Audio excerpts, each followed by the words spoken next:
بسم اللہ الرحمن الرحیم۔ غور و فکر کا ہمارا سفر جاری ہے۔ ہمارا تیسرا سوال تھا کہ کائنات کی تخلیق کیسے ہوئی۔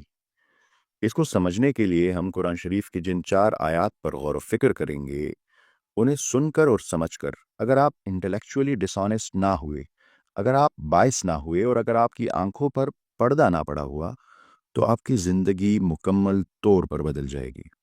اس وسیع کائنات میں ہماری زمین کی حیثیت ایک ذرے کے برابر بھی نہیں، اور اس زمین پر میری اور آپ کی حیثیت ایک ذرے کے برابر نہیں۔ لیکن جیسے ہی ہم کائنات پر غور و فکر کرتے ہیں، ہم اس کائنات کی سب سے اہم مخلوق بن جاتے ہیں، کیونکہ غور و فکر کی طاقت صرف انسان کے پاس ہے، اور یہی لمحہ آپ کی زندگی کا سب سے قیمتی لمحہ بن جاتا ہے۔ کلا گورم زمکتا کلا گورم ستورتا کلا گلستان کے د قبرونو خزو توروتا لوی هنرمندا د هنر کمال لیو گورا تیغٹو خبر ہوتا اور دی شنڈو کمزور ہوتا۔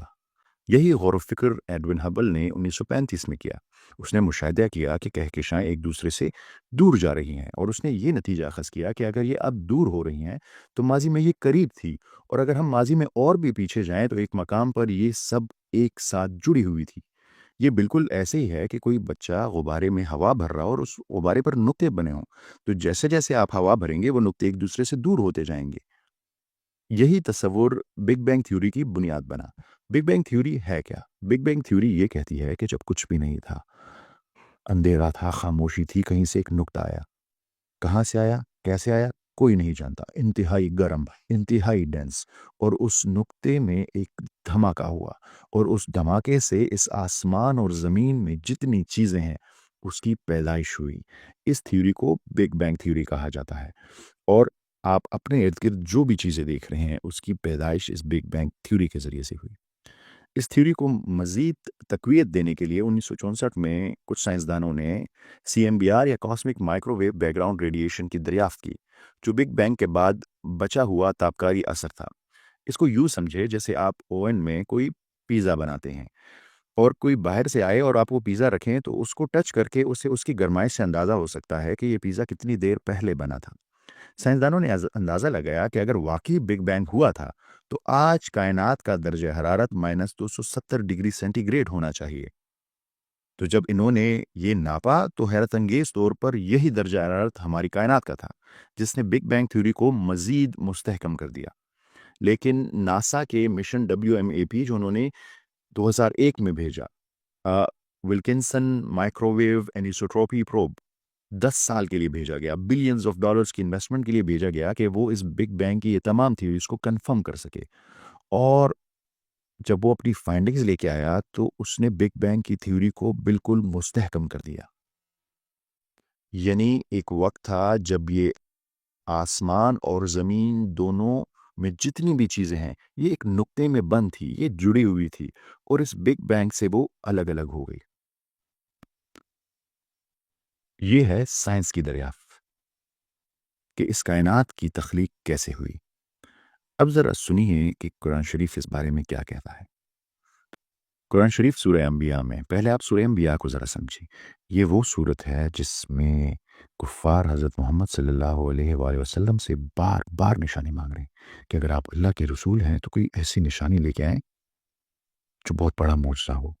اب سنیں اسی صورت میں اللہ تعالیٰ 30 نمبر آیت میں کیا کہتے ہیں۔ بسم اللہ الرحمن الرحیم۔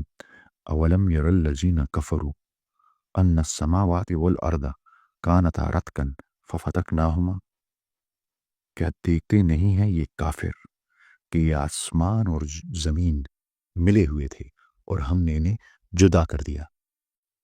یہ کسی سائنسدان کے الفاظ نہیں ہیں، یہ الفاظ ہیں آج سے 1400 سال پہلے کی کتاب کے، جو وہی بات کہہ رہی ہے جو سائنس اپنی سینچریز آف ریسرچ اور بلینز آف ڈالرز سپینڈ کر کے پہنچی کہ یہ آسمان اور زمین ملے ہوئے تھے۔ عربی میں آسمان کا مطلب ہے کچھ بھی جو آپ کے اوپر ہو، یعنی اپنے اوپر جو چاند، ستارے، سیارے، کہکشائیں آپ دیکھ رہے ہیں، یہ اور یہ زمین، یہ ایک وقت پر ملے ہوئے تھے، اور ایک دھماکے سے قرآن شریف نے کہا کہ ہم نے اسے جدا کر دیا۔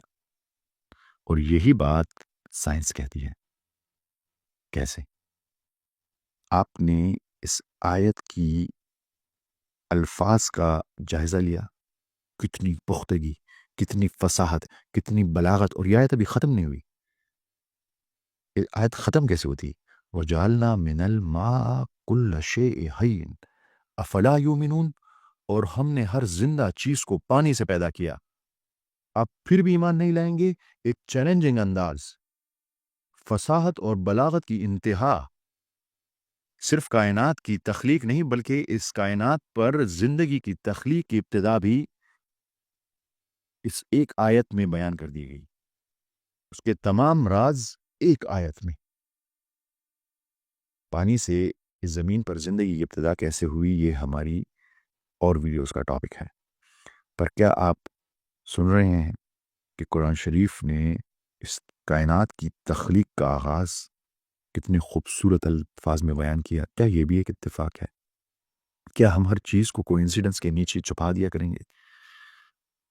ایک ریزن جو لوگ پیش کرتے ہیں، جو اسکیپٹک ہوتے ہیں، وہ کہتے ہیں کہ جب بھی کوئی سائنسی ایجاد ہوتی ہے تو قرآن شریف لوگ اس کے مطابق قرآن شریف کے معنی بدل کر اس کو قرآن شریف میں فٹ کرتے ہیں. تو ذرا دیکھیے کہ آج سے 100 سال پہلے، 150 سال پہلے، 200 سال پہلے قرآن شریف کی ٹرانسلیشنز اس آیت کے بارے میں کیا کہتی ہیں. آپ پائیں گے کہ وہ سب ٹرانسلیشنز کہتی ہیں کہ یہ آسمان اور زمین ملے ہوئے تھے اور یہ جدا کر دیے گئے. یہ ہماری سیریز غور و فکر کی 9ویں قسط تھی، اور میں نے آپ کو کہا تھا کہ یہ 4 آیتوں کا سلسلہ ہے. تو یہ تو صرف ہم نے پہلی آیت پڑھی ہے. دوسری، تیسری اور چوتھی آیت سنیں گے تو آپ اس سے بھی زیادہ حیران رہ جائیں گے. آپ سب کی سماعتوں کا بہت بہت شکریہ. ملتے ہیں اگلی قسط میں. اللہ حافظ.